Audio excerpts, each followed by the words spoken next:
Hai Halo guys. semuanya. Halo guys. Hello everyone. Welcome back to our channel. Welcome back to our channel. Bincang-bincang bersama cowok cewek cetar Indonesia. Asik. Ya, halo semuanya. Halo, apa kabar semuanya? Kita hari ini mau ngomongin tentang heartbreak atau broken heart gitu. Terus teman-teman semuanya kalau ada pertanyaan jangan lupa langsung tulis aja di kolom komentar. Well guys, before we start ya, bincang bersama. I'm so excited banget cetar Indonesia. Kok nge-lag ya suaranya nih? Nge-lag ya? Menggema. Suaranya menggema ya. Boleh dimatiin nggak sih yang lagi ngeplay? Ini pasti ada salah satu dari kita lagi on YouTube kita. Jadi gitu. Terus teman-teman semuanya kalau ada pertanyaan jangan lupa. Ternyata gue. Ternyata gue tuh pakai Google Chrome and then gue connect ke My Safari, jadi kayak gitu. Well guys, before kita mulai, I'm so excited banget nih karena kita bisa produktif dari Taiwan ke Indonesia, and then dari Wonosobo, dari Bekasi, dan dari Palembang kita bisa mengintegrasikan ide-ide kita. Benar. Oh iya, kita bisa mengintegrasikan ide-ide kita buat sharing ke teman-teman tentang apa sih itu heartbreak, broken heart atau heartbreak. Gue juga senang banget sih bisa nyampain tema ini karena tema ini kayaknya sih bakal rame karena semua orang mengalami gitu kan, dan ini menarik banget sih buat kita bahas ya dari perspektif. Setuju banget. Karena heartbreak atau broken heart ini adalah pengalaman universal ya yang datang dari kayak kesedihan atau tekanan dari teman-teman atau orang-orang lain gitu sih, ya kan? Terus aku mau nyampain perspektif aku sih, sementara ini banyak banget yang ngomong tentang heartbreak atau broken heart. Itu tuh dikaitkan dengan patah hati atau kayak putus cinta gitu. Padahal ya ada nih aku cari searching gitu dulu sebelum kita mulai, dari si Jenna Palumbo, salah satu terapis. Dia berkata nih, grief is complicated. The death of loved one, job loss, changing careers, losing a close friend. Jadi kayak kehilangan pekerjaan, kehilangan karir, terus kehilangan seseorang kayak ditinggal mati, itu tuh juga bisa buat heartbreak atau broken heart gitu. Jadi nggak cuma karena putus cinta, teman-teman. Gitu. Menarik. Mungkin kalau secara awam kita biasa mengenal heartbroken atau heartbreak itu karena ditinggal pasangan, atau kalau kita yang masih pacaran juga ditinggal sama pacar kita. Mungkin populernya sekarang tuh seperti itu. Nah, kita sebenarnya pengen bahas dari perspektif yang macam-macam ini. Nanti mungkin aku akan lebih banyak tentang percintaan, tapi teman-teman yang lain nanti mungkin akan tentang yang lain gitu ya di pembahasan kali ini. Betul. And then teman-teman gimana sih tentang heartbreak? Coba ungkapin pendapatnya sekalian teman-teman semuanya nih. Biasanya kan kalau putus cinta itu cuma karena heartbreak itu karena putus cinta doang gitu, teman-teman yang tahu. Tapi apa sih biasanya broken heart itu gitu loh? Kayaknya meaningnya kan banyak gitu ya, dan luas gitu, universal gitu. Apalagi Olive nih kayaknya punya pengalaman banyak banget nih yang berkaitan dengan patah hati gitu loh. Kalau Mas Janu dulu. Mas Janu tuh kira-kira apa sih pengalaman yang bikin heartbreak banget, atau yang pernah bikin Mas Janu mungkin sakit hati banget, atau mungkin gimana ya, bikin grief tadi? Apa pengalaman Mas Janu yang Mas heartbreak? Kalau dalam kategori aku itu biasanya kan aku orangnya itu perfeksionis dan selalu dapat apa yang aku pengenin gitu ya, apalagi dalam study. Heartbreak atau broken heart aku ini yang paling bikin sakit hati itu kalau aku nggak dapat beasiswa, atau aku loss dari nilai IPK yang jelek gitu. Dapat nilai IPK yang jelek itu tuh aku bikin heartbreak gitu sih. Kalau kayaknya bohong deh itu. Kenapa? Kayaknya bohong deh itu pengalaman pengalaman Bohong ya? akademis. Tapi enggak, bener kalau maksudnya putus cinta itu udah biasa kan common, tapi kalau buat studi yang orang-orang ambisius kayak aku, Andy dan yang teman-teman lain Olive dan Bekti kayaknya juga pasti kayak kalau dapat nilai kecil atau ternyata nggak sesuai ekspektasi kalian juga pasti bisa broken heart kan, kayak langsung sedih atau gimana gitu kan. Oke, Iya. berarti agak ambisius juga ya kan kalau ke sisi dari ambisiusan ya. Jadi IPK mungkin akademis itu bisa bikin Iya. patah hati gitu ya. Iya itu Terus- kayak si Jenna Palumbo tadi ngomong itu loh, kayak lost job, career changing, terus kehilangan seseorang gitu yang ditinggal mati, itu juga bisa bikin broken heart atau Iya, heartbroken. benar banget. Ya kan? Benar banget. Iya, itu benar banget sih. Benar. Iya, benar banget.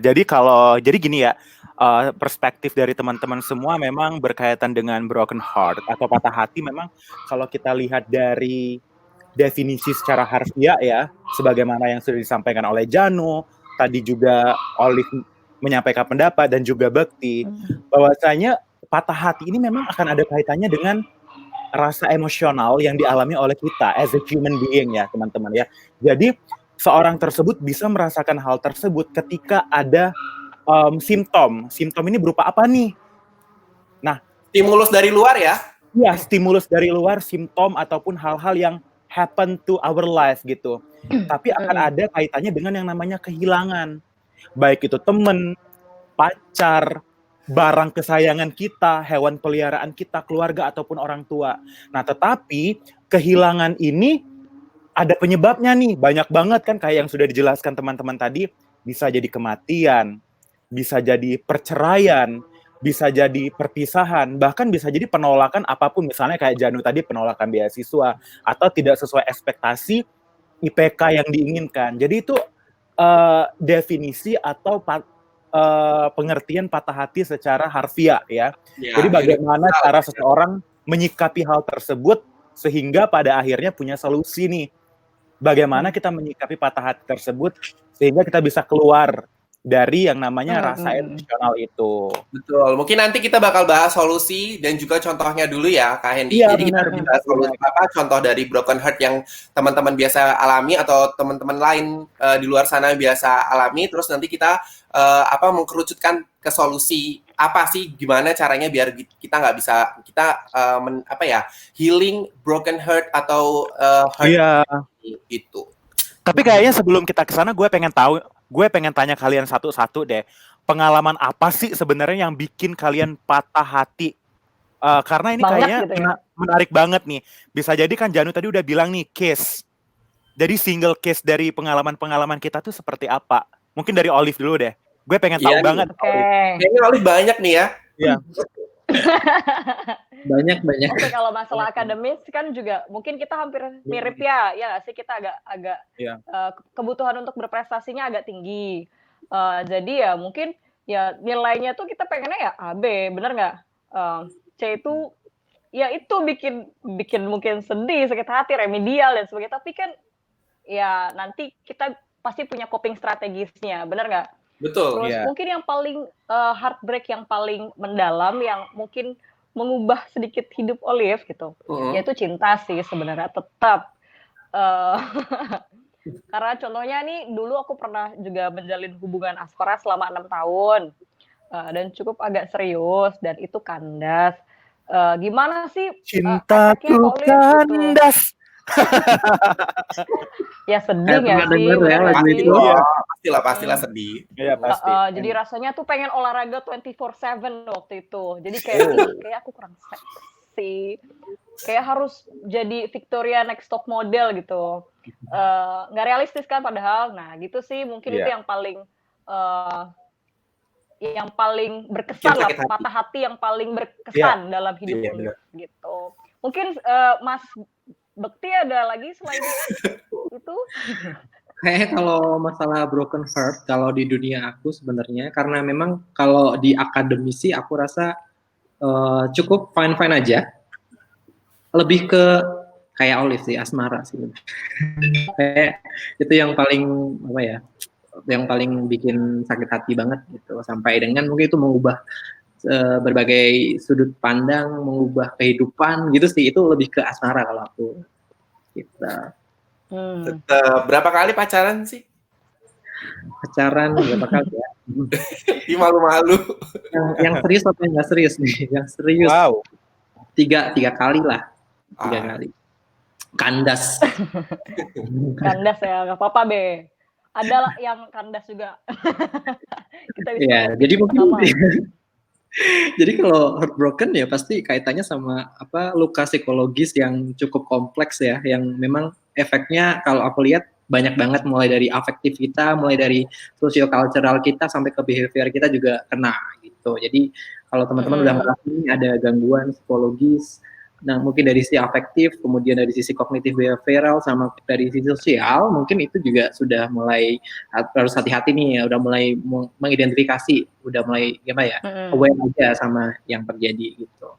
Nah itu bisa ngaruh ke kesehatan juga nggak sih? Of course, jadi kalau kesehatan kita perspektifnya kesehatan mental sama kesehatan fisik ya. Kalau kesehatan mental jelas banget itu ngaruh, karena aku baru aja baca sekitar 40% orang yang patah hati itu dia terkena depresi gitu. Itu depresi ya, belum lagi nanti kalau stres segala macam itu kan sudah mulai penyakit mental. Kalau secara fisik jelas juga, karena ada penelitiannya juga, dia bilang ketika kita sakit hati ternyata imun kita itu menurun, dan dan kita juga lebih gampang terserang penyakit. Terus karena kita juga punya misalnya insomnia jadinya, karena sering mikirin hal-hal yang berkaitan dengan patah hati tersebut, jadi kita sering tidak bisa tidur dengan enak, atau mungkin ada gangguan makan, bulimia dan sebagainya, dan itu mempengaruhi metabolisme kita gitu. Dan itu ngaruh juga ke tadi fisik ya, jelas ke kesehatan kita gitu, secara fisik dan juga mental itu ngaruh banget. Itu sih mungkin ada tanggapan lain atau baca yang lain. Gimana Andy? Ada apa? Ada. Kalau Andy ini kayak perspektifnya nggak cinta deh kayaknya. Kalau gue kayak gini, gue kayaknya komprehensif banget ya, karena basically aku memang orangnya yang sangat ambisius banget ya. Sebagai manusia pasti ketika kita ada keinginan tersebut ada kalanya tercapai, ada juga mungkin nggak sesuai ekspektasi kita. Itu bisa menyebabkan patah hati sih, apalagi kalau kita sudah memberikan energi kita sepenuhnya untuk mendapatkan everything that we wanna do gitu loh. Kita sudah effort yang banyak, tetapi Tuhan berkata lain, semesta berkata lain gitu loh. Tetapi yang paling benar-benar mempengaruhi semuanya ialah percintaan sih tetap. Karena apa? Kayak Bekti bilang tadi, ketika kita mengalami yang namanya patah hati, aspek-aspek akademik, pertemanan, lingkungan, itu seolah-olah tercover semuanya ketika kita mengalami yang namanya patah hati yang berkaitan dengan cinta. Karena apa? Karena itu mempengaruhi emosi kita dong. Mempengaruhi emosi kita, pemikiran kita, overthinking kita, negative thinking kita, sehingga seolah-olah semuanya merusak apapun yang ada di dalam kehidupan kita. Jadi memang aktivitas sehari-hari ya. Iya, aktivitas sehari-hari. Karena ini memang it happened to my life, karena aku mau curhat, Januari kemarin aku benar-benar berada pada titik terendah banget, dan itu memang menyakitkan sih. Benar-benar menyakitkan banget yang namanya patah hati. Tapi balik lagi nih ke orangnya dalam menyikapi case tersebut ya teman-teman. Apakah kita stuck di kondisi yang seperti itu, atau kita mencari solusi untuk berjedah agar kita bisa menjadi orang yang lebih baik lagi sih, menurutku kayak gitu. Healing broken heart ya, broken heart gitu. Kalau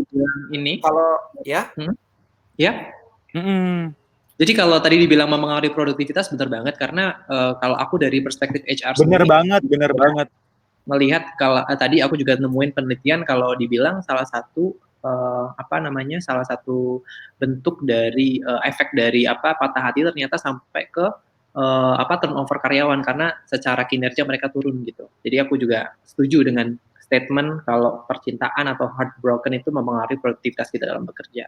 Betul. Aku pernah baca juga nih, heartbroken tuh kan sebenarnya ini kasusnya ada banyak ya, bisa marriage, bisa ketika suami istri misalnya bercerai, benar nggak sih? Pasti kan salah satu ada pihak yang tersakiti dong. Biasanya salah satunya anak mungkin menjadi korban. Nah itu yang tadi benar, bisa larinya tuh ke depresi, terus bisa nanti juga larinya ke alkohol. Itu tergantung dengan coping strateginya orang itu, tergantung dengan gimana biasanya habitnya dia sebelumnya. Terus cara dia untuk nyelesain masalahnya tuh gimana. Tetap coping strateginya sih yang itu nanti akan ngefek. Nah memang perasaannya itu bisa berbeda-beda juga. Karena kan lensa yang dipakai setiap orang tuh kan beda-beda juga kan. Contohnya mungkin yang satunya lagi ini memang mungkin kebutuhan untuk berprestasinya tinggi, yang satunya lagi mungkin punya kebutuhan untuk afiliasinya yang tinggi, yang satunya lagi mungkin punya kebutuhan untuk apa. Nah itu dari situ aja mungkin beda. Jadi nanti dampak dan apa yang dirasakan dan apa yang dilakukan dan sebagainya itu mungkin berbeda-beda. Itu yang bikin menarik setiap orang. Ya berarti heal broken heart ini penting banget ya. Kita berarti kayaknya kan kalau dari case kita berempat ini beda-beda. Paling utama itu paling common itu di patah hati kan. Nah, gimana sih cara solusi biar kita nggak broken heart atau kita bukan kita nggak broken heart tapi gimana solusinya biar kita sembuh dari broken heart itu gitu. Ngomong satu-satu nih, kayaknya perspektif masing-masing. Apa aku dulu nih kira-kira? Aku ngelihat nih ya salah satu kayak break research gitu, ada 7 kiat khusus untuk healing heartbreak atau broken heart ini gitu. Jadi yang pertama itu give yourself permission to grieve. Jadi berikan diri kalian kesempatan untuk bersedih gitu loh. Jadi kayak diri kalian itu bolehlah sedih dulu gitu, nangis dulu ketika kalian putus cinta atau ketika kalian nggak dapat apa yang kalian mau gitu. Yang kedua, take care yourself. Jadi baik-baik deh sama diri kalian gitu. Deep breathing, meditations, or exercise. Tadi kata Olive benar tuh kayak mending exercise itu aja deh atau meditasi untuk merilekskan diri. Itu penting banget sih buat diri kita gitu kan. Terus yang ketiga, aku baca lagi nih, lead the way in letting people knows what you need gitu loh. Kasih tahu deh teman-teman kalian itu atau sahabat yang kalian anggap penting di hidup kalian, apa yang kalian butuhkan saat ini gitu, ketika kalian lagi heartbreak atau broken heart gitu. Terus yang keempat, go outdoors. Jadi teman-teman paling itu ya bisa refreshing gitu ya ke satu tempat. Kalau suka ke pantai, ke gunung gitu, refreshing deh, lupain semua masalah yang ada atau bisa ke teriak di tempat yang sunyi gitu. Itu juga bisa ngerelaksin masalah atau problem kalian. Terus yang kelima nih ya, read self-help books and listen to podcast. Jadi teman-teman ketika ada masalah, broken heart atau heartbreak, bisa itu baca kiat-kiat khusus untuk healing broken heart di buku atau listen podcast atau nonton YouTube kayak kita buat hari ini nih. Teman-teman bisa lihat di YouTube kita gitu kan. Teman-teman bisa lihat apa sih cara-cara tips-tips untuk mengurangi broken heart ini. Terus yang keenam, try feel good activity gitu. Jadi teman-teman harus mencoba mempunyai aktivitas yang baik atau sibukin diri deh gitu. Paling nggak, soalnya kalau kalian bisa menyibukkan diri sendiri dengan hal-hal positif, itu bakal ngedistraksi pikiran teman-teman dari broken heart atau heartbreak itu. Terus yang terakhir itu seek professional help kayak Kebian atau ke Olive gitu. Carilah psikolog atau kalau benar-benar udah mentok nih, udah nggak bisa ditanggulangi sendiri atau di solving sendiri to healing the broken heart, teman-teman bisa temuin nih psikolog atau nanti teman-teman kalian yang bisa tahu gimana sih solving the problem is broken heart ini gitu. Coba kalau yang lain dong. Aku cuma baca ada 7 sih. Mantap infonya. Mantap. BTW aku mau klarifikasi dulu ya. Aku belum psikolog, jadi yang psikolog itu baru Bekti. Aku di sini lulusan psikologi, jadi belum psikolog. Oh, jadi ya. Beda ya? Beda. Jadi Olive suhu aku. Maafkan aku suhu. Tapi BTW ya, tapi mungkin ngerti kali ya. Infonya oke banget, Jan. BTW nih aku mau nanya dulu nih, udah boleh buka pertanyaan loh nih teman-teman. Udah ada belum yang tanya? Iya benar nih, boleh langsung bertanya di kolom komentar. Malah belum ada yang tanya. Aduh sayang banget. Boleh nggak? Oke, jadi mungkin kita juga sambil boleh gitu ya, dari pembahasan kita, perbincangan kita bisa mulai, mungkin ada pertanyaan yang unik atau menarik tuh.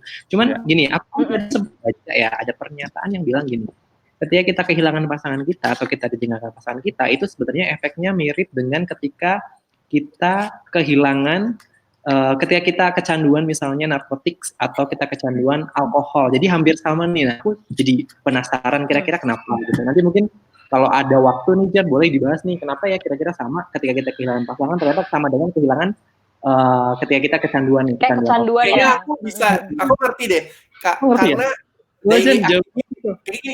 kayak daily activity kita tuh biasanya sama dia, tiba-tiba dia hilang gitu, jadi kita ketergantungan sama dia, aktivitas kita selalu diisi dengan seseorang atau pasangan itu, terus tiba-tiba hilang, jadi ada yang beda gitu kan. Jadi kayak kecanduan, terus obatnya itu habis gitu, kecanduannya habis. Jadi ya gitu, jadi bisa ngerasa ketergantungan kan. Iya, gue setuju banget. Karena kayak gini ya, kecanduan ya tadi ya. Karena setiap manusia itu kan terbentuk karena kebiasaan ya. Terbentuk karena kebiasaan. Pattern-nya itu atau membentuk pola yang memang benar-benar kita rasakan. Nah, sehingga ketika kita sudah kecanduan sama sesuatu, it means itu menjadi support system kita. Ketika kita kecanduan sama narkotik, kita akan merasa semangat banget nih doing everything that we wanna do. Nah, begitu juga dengan pasangan kita. Ketika pasangan tersebut menjadi support system bagi kita benar-benar akan semangat nih ngejalanin hidup, berprestasi, atau mengukir apapun yang kita inginkan. Nah, problemnya ketika obat itu hilang atau narkotika itu hilang dan pasangan kita itu pergi, people go di dalam kehidupan kita, itu yang membuat kita menjadi sakit banget. Makanya kayak mirip similar gitu antara ketergantungan sama seseorang gitu. Betul. Atau mungkin juga ini ya, karena mungkin ketika kita berada dengan pasangan, kita kan sebenarnya kita happy ya. Mungkin dari happy itu secara hormonal juga kita akan produce something hormon yang bikin kita happy. Dan ketika kita kehilangan pasangan kita, atau kita lagi berjarak atau apa segala macam, somehow hormon itu nggak muncul karena keberadaannya nggak ada, nggak existing sama kita. Mungkin itu juga bisa jadi perspektif banget. Hormon mempengaruhi hormon. Biologicalnya seperti itu mungkin ya. Aku juga kurang paham, boleh kita cari-cari nanti fakta-fakta yang kayak gitu, menarik banget sih mungkin. Itu bisa jadi. Menarik. Mungkin ya dari sisi hormon. Aku mau nanya deh. Aku baca nih, tapi aku nggak tahu nih seberapa. Sorry ini agak nge-lag nih laptopku. Aku mau nanya deh. Aku kan baca nih tentang dependency. Tadi kan kita ngomongin pertama-tama Bekti tuh bilang nih kalau putus cinta ini rasanya kayak ada penelitian ya Bea bilang kalau patah hati itu kayak orang yang biasa mungkin pakai narkotika terus tiba-tiba narkotika itu dihilangkan dari hidupnya dan itu kecanduan kayak gitu ya Bea. Benar nggak tadi kalimatnya?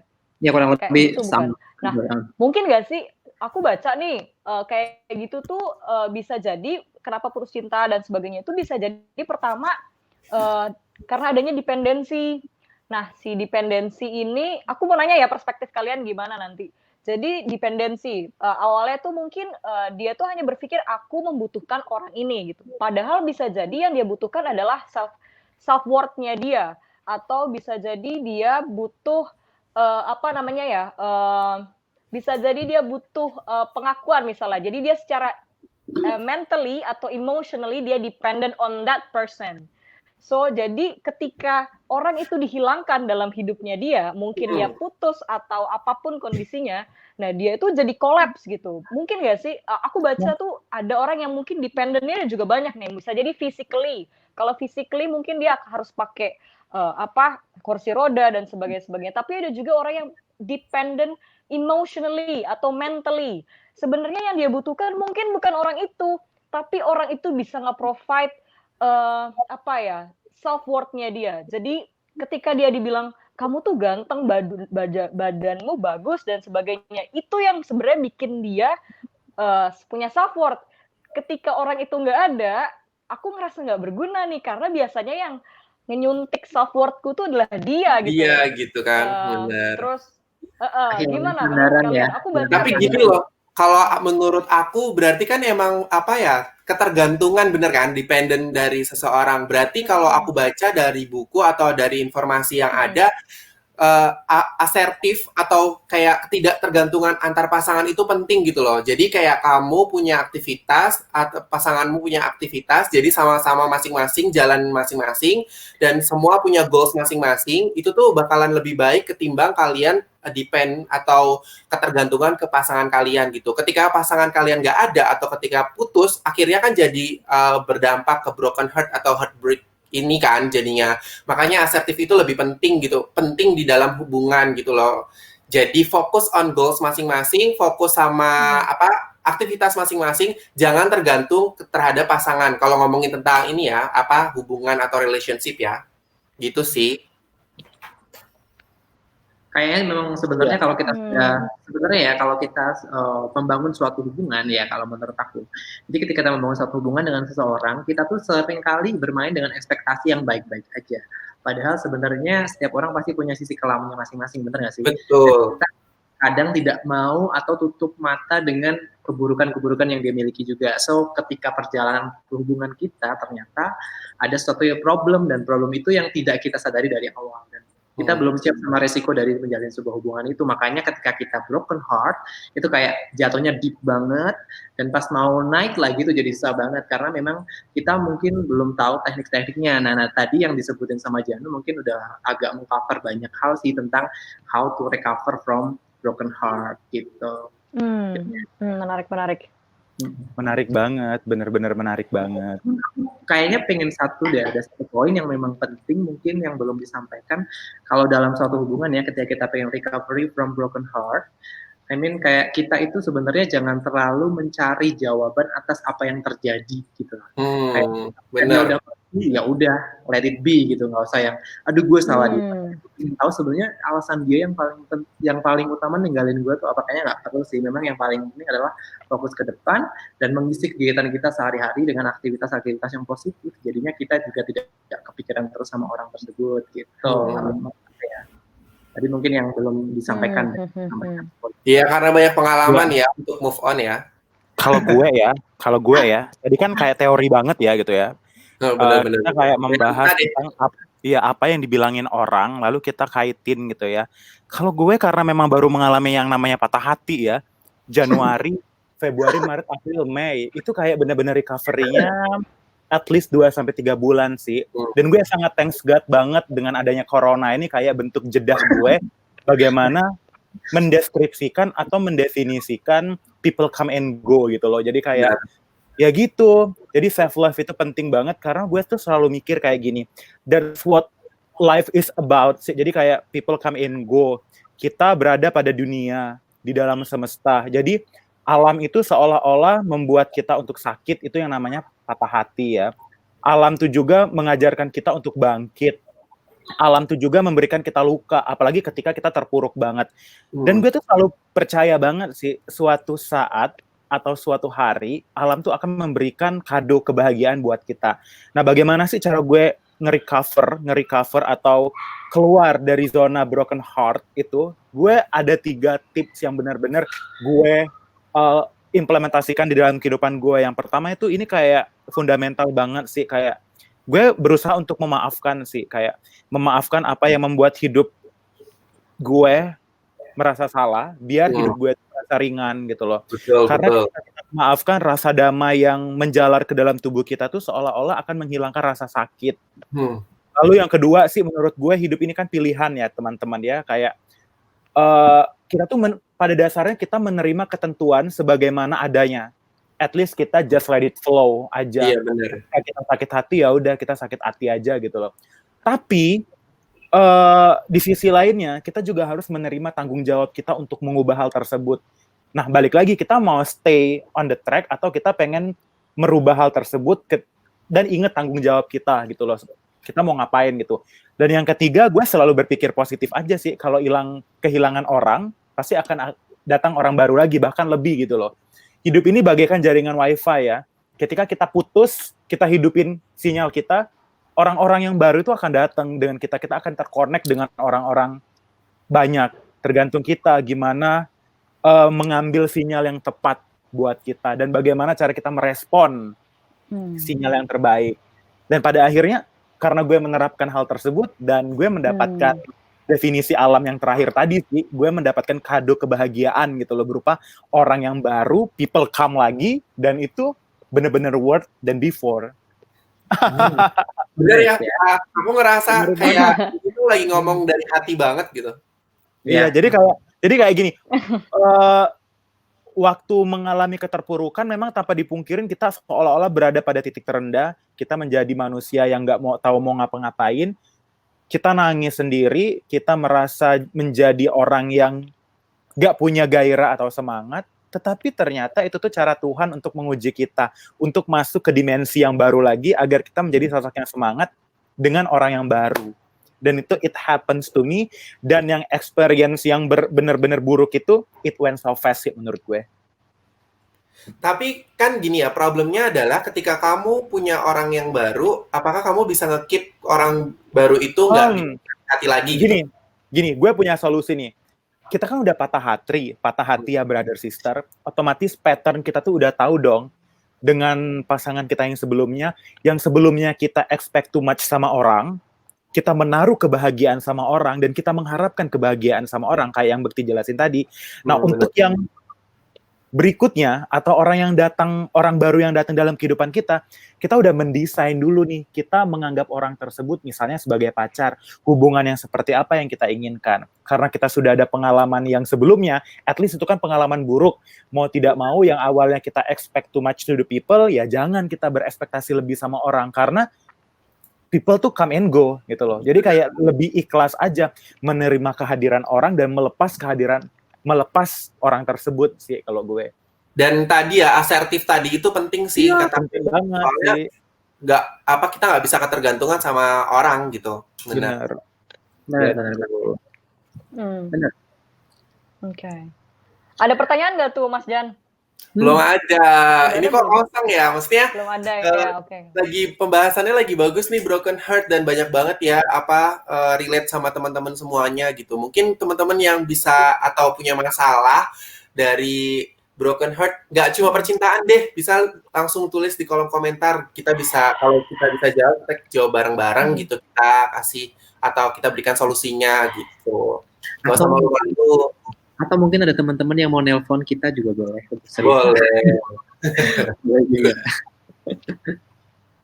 Gue mau nanya dong, kira-kira kalau menurut kalian ya, ketika kalian broken heart, kalian tipe orang yang cepat membuka hati atau enggak sih?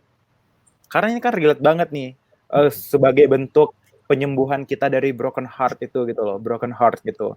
Gimana? Apakah kalian tetap menutup hati kalian atau kalian tetap membuka lembaran baru gitu? Durasinya itu seberapa cepat gitu loh? Gak bisa dipungkiri ya, kalau kita broken heart, kita juga pasti berharap ada pasangan baru. Kita punya pasangan baru atau kita bisa cari penyembuhnya gitu loh. Maksudnya adalah kita bisa move on dari orang yang dulu nyakitin kita ke orang yang baru gitu kan. Tapi itu juga takes time gitu, pasti butuh waktu. Kalau personally aku sendiri sih pasti butuh waktu yang lumayan lama untuk membuka lembaran baru dan untuk percaya sama orang yang baru gitu. Karena ketika kita membuka lembaran baru atau kita memasukkan satu orang ke hubungan ke dalam relationship atau ke dalam daily activity kita gitu, ketika kita sudah nyaman dengan orang tersebut, kita bakalan lebih percaya gitu loh. Jadi untuk jangkanya kan Andy, maksudnya jangka waktu ketika putus sampai dengan memulai hal yang baru itu tergantung bagaimana cara sudut pandang aku ke pasanganku yang baru gitu loh. Jadi kayak gini, ketika aku sudah percaya sama yang baru, ketika aku sudah klik sama yang baru, it means like aku ya udah oke gitu, aku udah klik sama dia gitu. It takes time sih. Kalau rata-rata biasanya 1 tahun atau lebih dari 6 bulan biasanya kalau aku sendiri sih. Kalau dihitung dalam jumlah angka gitu ya. Kalau paling cepat bisa sebulan 2 bulan gitu. bisa move Tapi on. oke, gue potong ya. Tapi lo tipe yang mencari atau diem? Oh, kalau aku pasrah sih ya. Jadi kalau ketika ada yang datang ya oke, ketika aku cari ya oke gitu loh. Jadi it's like oprek di mana-mana lihat kesempatan. Aku lihat kesempatan. Jadi kayak aku hari ini atau maksudnya aku sekarang lagi nggak butuh untuk ada pasangan gitu loh. Aku mau fokus deh sama karir aku dulu. Nah, aku jadi nggak usah nyari-nyari gitu loh. Ketika aku pengen bener-bener kayaknya aku butuh nih suatu support system, kayak seseorang yang bisa ada sosok seseorang yang ada dalam hidup yang bisa bisa berbagi gitu. Ya udah aku akhirnya nyari gitu loh. Aku nggak close minded gitu loh. Aku open minded yang kalau aku bisa nyari, aku nyari. Kalau ada orang yang datang ya udah monggo gitu. Tapi aku juga tipe orang yang milih-milih gitu loh. Nggak semuanya aku terima dan nggak semuanya aku cari gitu. Kalau Olive atau Biani biasanya gimana? Kayaknya sering putus cinta juga kan, jadi pasti pengalamannya banyak. Ya, jadi gini ya. Kalau gua mungkin pengalamannya banyak juga enggak sih, tapi memang ketika broken heart itu kayak deep down-nya dalam banget nih. Gitu.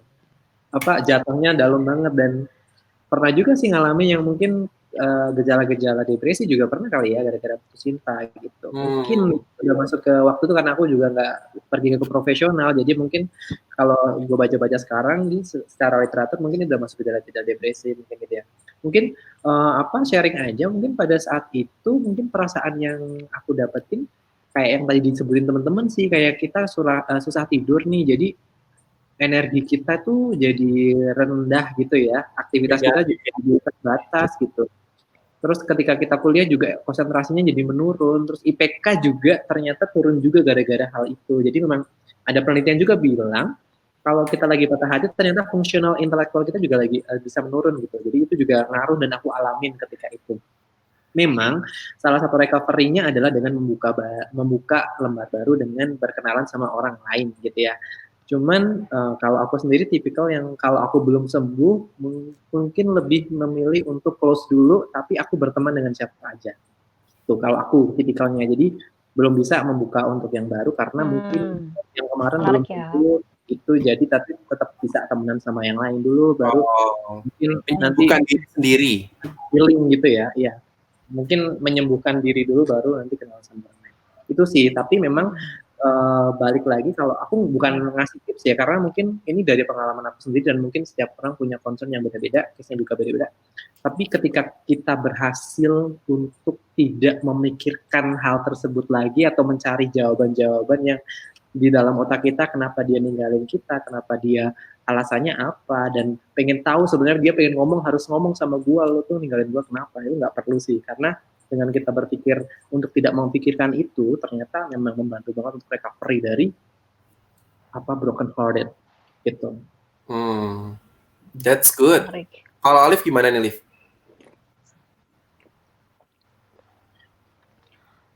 Tadi seberapa cepat move on ya kita ya, bener nggak sih pertanyaannya? Iya benar. Dan lo tipe yang mencari atau pasrah doang atau gimana? Mencari atau kalau mencari. Aku mungkin ini kali ya, mencari dan dicari. Nah, berarti sama ya Liv ya kita. Jadi itu tergantung. Jadi itu tergantung sih, maksudnya kalau the conversation-nya go smoothly atau mungkin secara values agak-agak sama atau mungkin commonalities-nya banyak, yaitu why not gitu. Kita ngelihat interest-nya dulu sama atau enggak, terus mungkin gitu. Oh gitu. Jadi kalau untuk masalah waktu kayak berapa lama gitu, itu nggak tahu. Oh iya, tergantung ya berarti kan. Kalau gue ya beda nih. Jadi gue tuh tipe orang yang harus to the point sih, bener-bener to the point banget. Gue tipe yang kalau misalnya nggak ada kejelasan, itu yang bikin gue kayak susah move on. Tapi misalnya kayak gue sama Olive nih pacaran. Oke, kita nih mau dibawa kemana nih hubungan kita? Selesai apa enggak? Yes or no? Kalau kata Olive, selesai. Udah, gue secepat itu. Udah. Jadi Harus Jadi ada iya. kejelasan dalam Tapi ini hubungan ya. tipikal yang ini juga Harus ya, ada ini ya, komitmen ya. mencari reason. Jadi kayak mencari Iya. alasan Gue apa dia harus cari reason. Jadi Mm-mm. sebelum kita, nah ini juga sebenarnya kayak memang sepatah hati ya, tetapi itu kadarnya nggak begitu banyak karena gue mencari reason kenapa kita putus, apa yang membuat kamu pengen mutusin aku, dan apa sih main problem kita. Dia udah menjelaskan panjang lebar dan kita gadit, ya udah berarti clear masalahnya, kita selesai. Setelah itu gue menerapkan, gue pernah nonton di YouTube kali ya, konsep swipe left. Jadi benar-benar kita swipe left apapun yang berhubungan dengan dia. Misalnya barang yang dia kasih ke kita, sosial media dia, chatting-chattingan dia, benar-benar di-delete gitu. dihapus semua. Karena secara nggak langsung, itu kan ibaratkan notifikasi ya.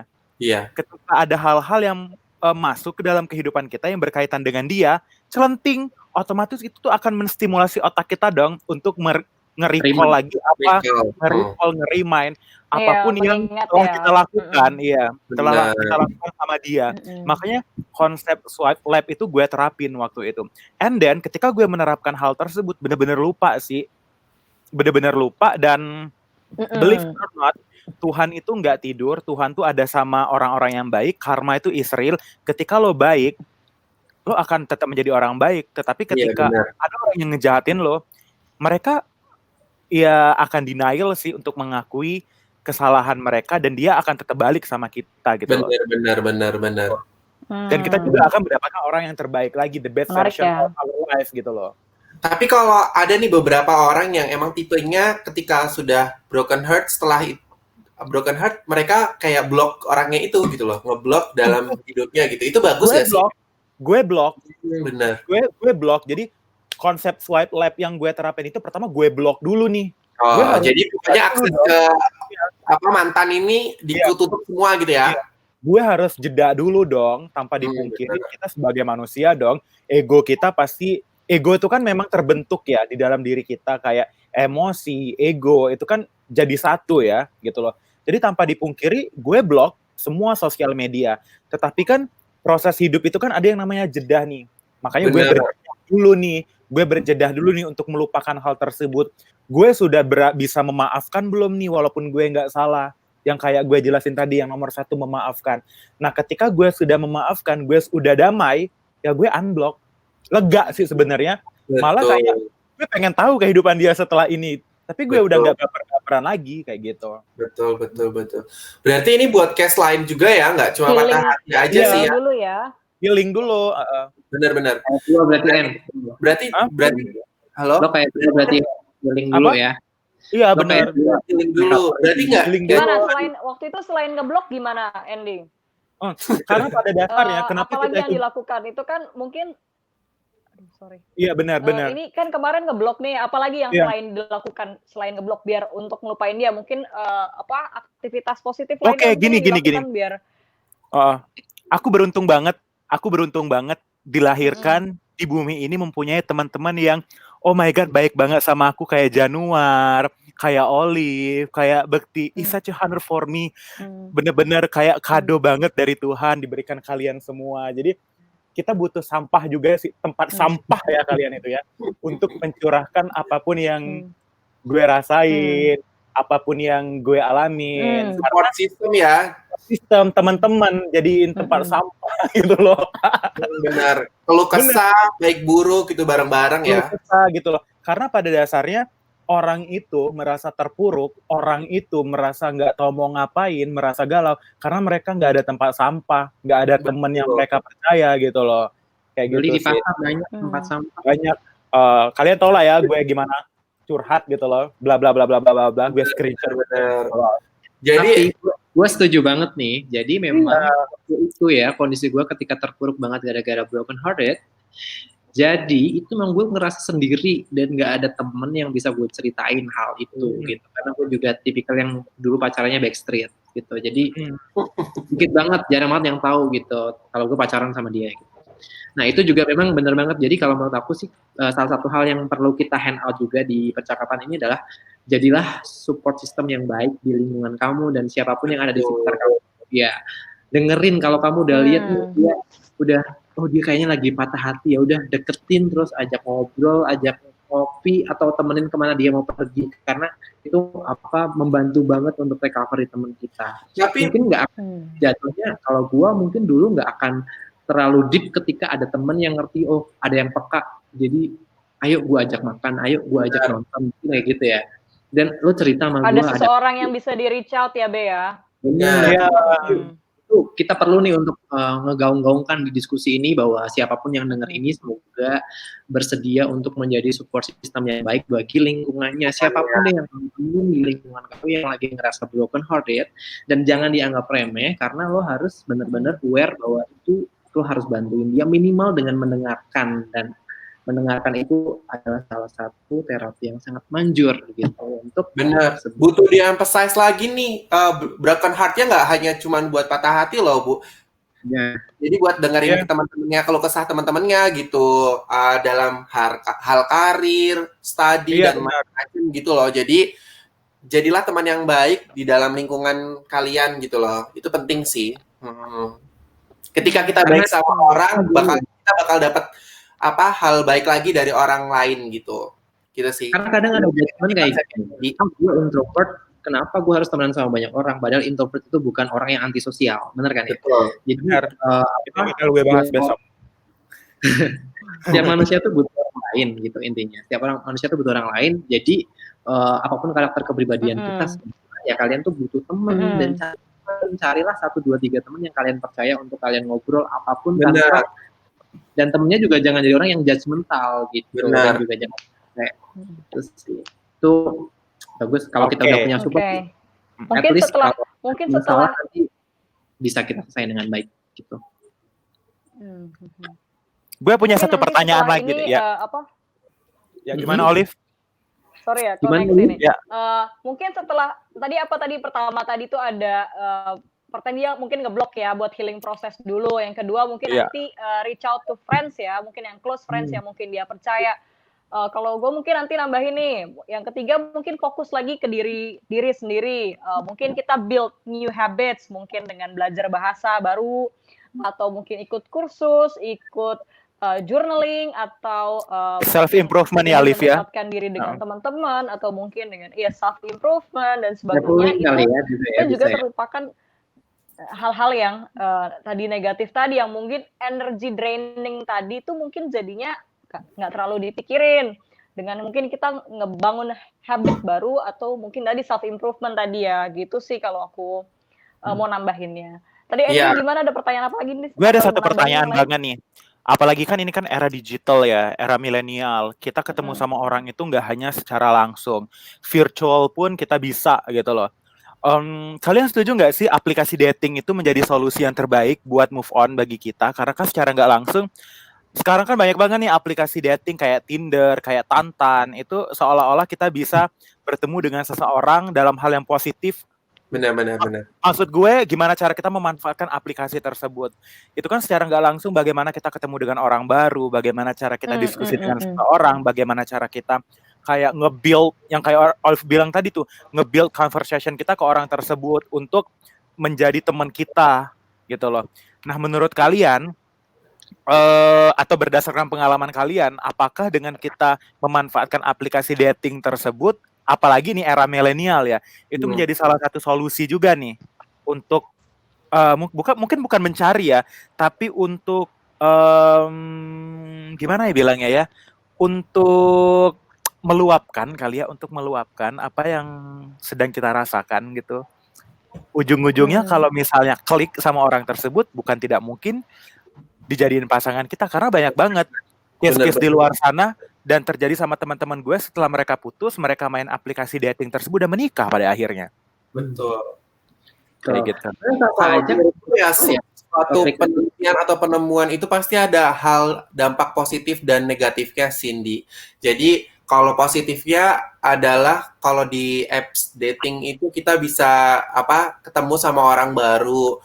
kalau kita di sisi yang positif thinking gitu, kita cari yang orang yang benar, orang yang emang benar-benar satu visi dan misi sama kita gitu, itu bakal bisa jadi temen gitu loh. Atau mungkin kalau dalam hal paling positifnya ya bisa benar-benar jadi pasangan, bahkan menikah gitu. Kalau positifnya. Tapi kalau negatifnya ya, kalian cuma untuk pelampiasan doang gitu. Nanti kayak kalian ketemu satu orang, ternyata orang itu nggak oke, ya udah kalian tinggalin, terus ketemu lagi sama orang, terus ternyata orangnya itu nggak oke, terus kalian tinggalin gitu kan, jadi kayak nggak oke buat diri kalian, sama nggak oke buat diri orang lain juga gitu loh. Menurutku sih setiap penemuan atau setiap research yang sudah ditemukan atau kayak sekarang aplikasi ini juga pasti punya dampak positif dan negatif gitu. Yes.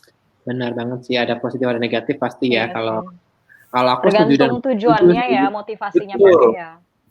Tetap hati-hati karena kalau di aplikasi dating kan itu kita ketemu sama orang baru, misalnya terutama kalau buat yang cewek-cewek ya riskan juga gitu. Jadi saran aku sih kalau memang mau ketemuan sama orang, kalian deep conversation dulu di chattingnya dulu, baru nanti kalau mau ketemuan ya carilah tempat-tempat yang aman aja sih. Gitu. Jadi kalian ya aman ya, tidak ada hal-hal yang mengancam. Itu sih mungkin.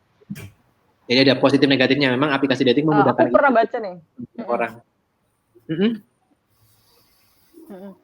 Aku pernah baca nih, itu di penelitian, dia bilang kayak gini, tapi sebenarnya menurutku ini bisa diaplikasiin. Dia bilang kayak gini, kondisi fisik, kondisi pikiran, mental, dan sebagainya itu sangat mempengaruhi perilaku. Dia bilang kayak gitu. Dia bilang kayak gini, kalau kamu dalam keadaan lapar, jangan pergi ke grocery store, atau pergi ke hal-hal di tempat shopping gitu. Karena kamu akan cenderung membeli lebih banyak makanan daripada yang kamu butuhkan. Karena kondisi fisikmu, kamu sedang lapar. Nah, bisa jadi nih, ketika kamu lagi putus cinta, mungkin kondisinya adalah kamu diselingkuhin. Nah, ini mungkin dianggap, mungkin satunya lagi pacarnya bilang, kamu kurang cantik soalnya, kamu kurang seksi gitu. Misalnya gitu ya. Nah, bisa jadi nanti kamu pergi ke aplikasi hanya untuk mendapatkan tadi validasi eksternal. Berapa banyak sih orang yang mau ngedate sama aku? Atau berapa banyak sih? Nah, bisa jadi nanti kalau cowoknya atau ceweknya itu beneran suka, nah malah kamu menyakiti hati lain. Bener nggak? Nah, kalau aku sih ngeliat kayak gitu. Jadi lebih baik healing dulu. Kalau aku sih ya, maksudnya lebih baik disadari dulu perasaannya. Kalau memang aku sedih, aku merasa kecewa dan sebagainya. Terus kemudian mungkin setelah diakui, disadari perasaannya, baru kita cari strategi coping, apa sih alternatif yang kita punya buat mungkin cara gimana ya untuk menyelesaikan emosi negatif tadi itu gimana, baru mungkin nanti kita pikirin strategi ke depannya gimana. Tapi yang harus dirasain dulu, pertama mungkin yang harus diakui adalah rasa sakit hatinya ini dulu, diakui, disadari, mungkin disembuhkan dulu lah, baru nanti mungkin main. Tapi tergantung sih memang tujuannya buat apa. Kalau mungkin tujuannya mungkin mencari teman, mungkin atau ini itu, mungkin akan bisa jadi positif gitu. Tergantung tujuan dan motivasinya sebenarnya. Gitu sih kalau aku lihat. Gimana Oke. Gue tanya personal ya. Tambahan nggak?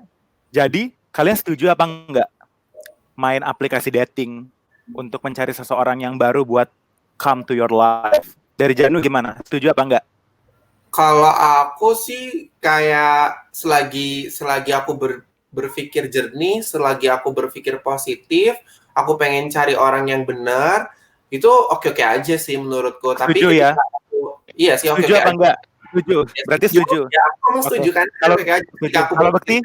Ketika aku berpikir positif, ketika aku memang tidak menebar jaring, tapi aku cuman kayak chatting sama orang yang emang aku interest with gitu kan, itu aku nggak apa-apa gitu. Tapi kita nggak boleh bikin baper banyak orang gitu, karena ketika kita bikin baper juga dampaknya negatif. Nah, kita malah jadi penyebab broken heart satu orang itu gitu loh, bukan kita yang pengen nyembuhin diri kita, healing dari broken heart, tapi kita malah bikin orang lain broken heart, kan gitu nggak baik.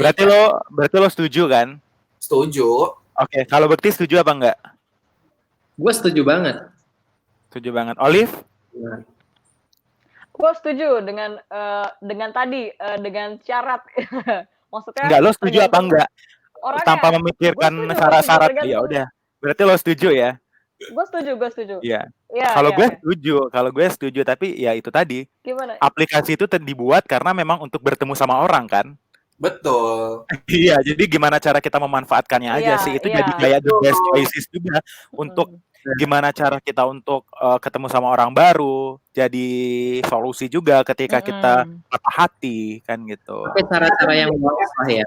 Iya, karena di apps itu juga kita bisa ketemu partner kerja loh. Maksudnya adalah ternyata nanti orang lain itu punya impact besar di hidup kita di kedepannya gitu loh. Kita nyari kerja atau apapun, ternyata bisa ngebantu gitu. Itu kan positif kan berarti? Positif. Jadi menurut aku sih karena memang penting, Kak. Betul.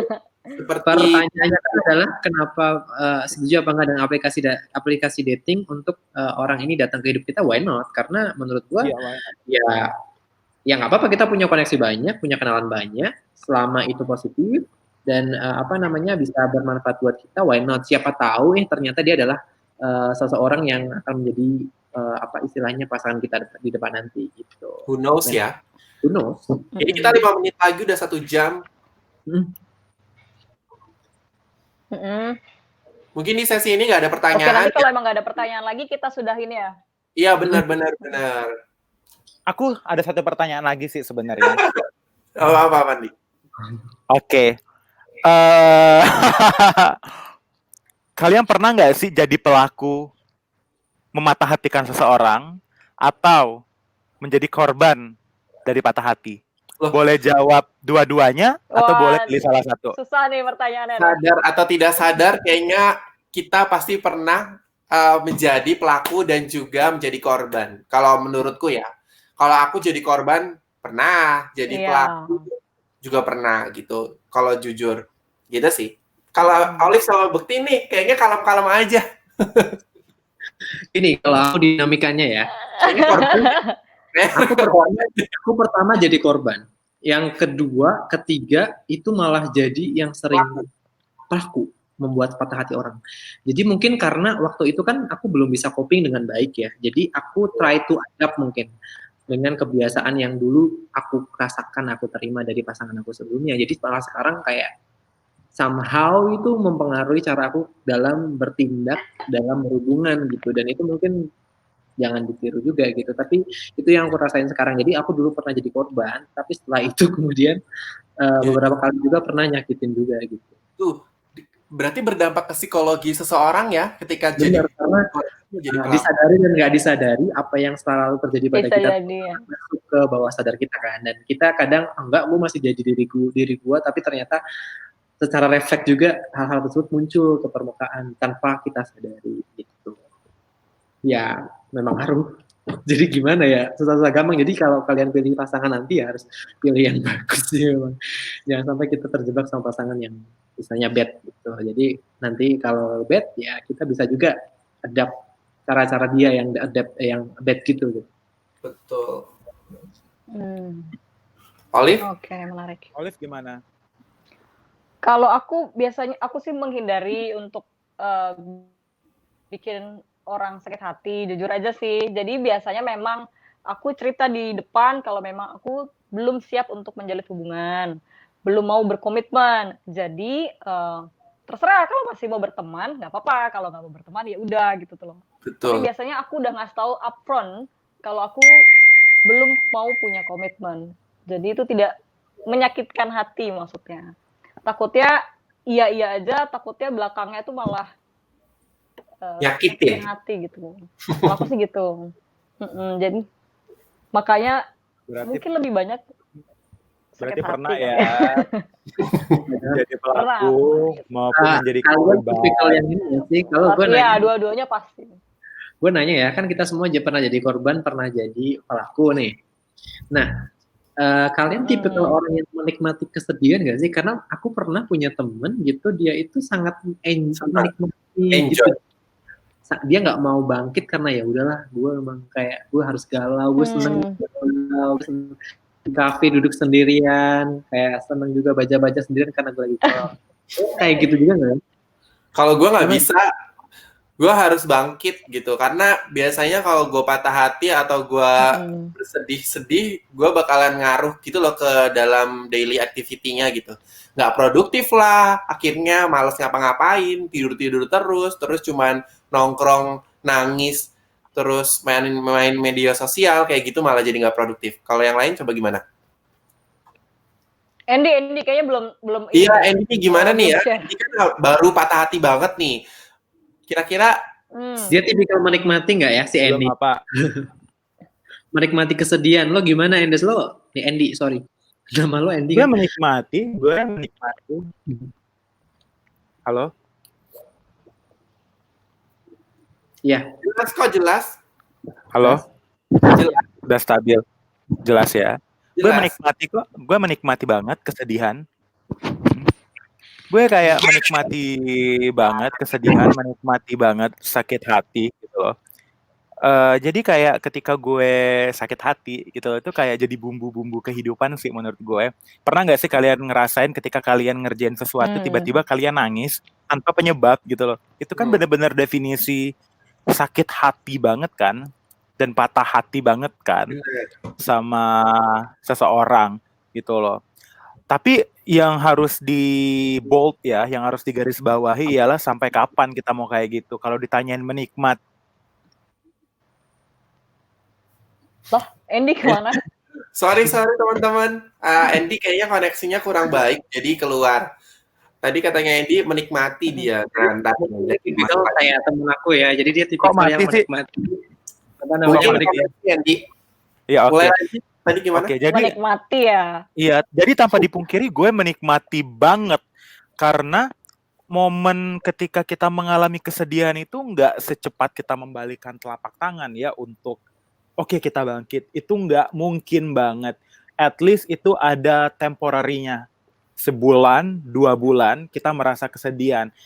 Mau nggak mau kita melaksanakan aktivitas kita tetap dibaluti dengan rasa kesedihan itu. Nah, tetapi yang menjadi pertanyaan mau sampai kapan nih kita mau menikmati kesedihan itu? Kita mau memikirkan itu aja atau memikirkan tanggung jawab kita ke depannya gitu loh. Nah, sehingga pada akhirnya secara tidak langsung kita tuh otak kita tuh distimulus untuk menjadi orang yang pintar menerjemahkan dan mendefinisikan apa yang telah terjadi di dalam kehidupan kita. Mungkin ketika kita patah hati, IQ kita memang di bawah rata-rata. Itu wajar banget sih menurut gue. Dan itu benar-benar mempengaruhi semua aspek kehidupan kita. Tetapi ketika kita sudah terlalu menikmati itu, otak kita ini kan pinter. Kita tuh sadar, coy. Ya ampun, kok gue bego banget ya. Iya benar. Menikmati kesedihan gitu loh. Itu tuh kita nggak tahu sampai kapan. Kita nggak tahu sampai kapan itu terjadi. Itu kayak secara tiba-tiba gitu kan. Nah, ketika sinyal itu datang, ya udah kita lakukan apa yang menurut kita balas lagi nih hal yang nggak produktif yang telah kita lakukan karena terlalu menikmati kesedihan itu. Oke, menarik ya. Tapi benar sih, sebenarnya dengan kesedihan yang kita punya juga somehow menjadi source of energy buat kita gitu. Jadi kayak semacam guys, udah mau 1 jam, kita conclusion yuk. Ayo. Sorry guys. Apa sih konklusi dari diskusi hari ini? Gue masih connect nggak sih? Masih. Jelas. Oke. Konklusi. Masih. Oke.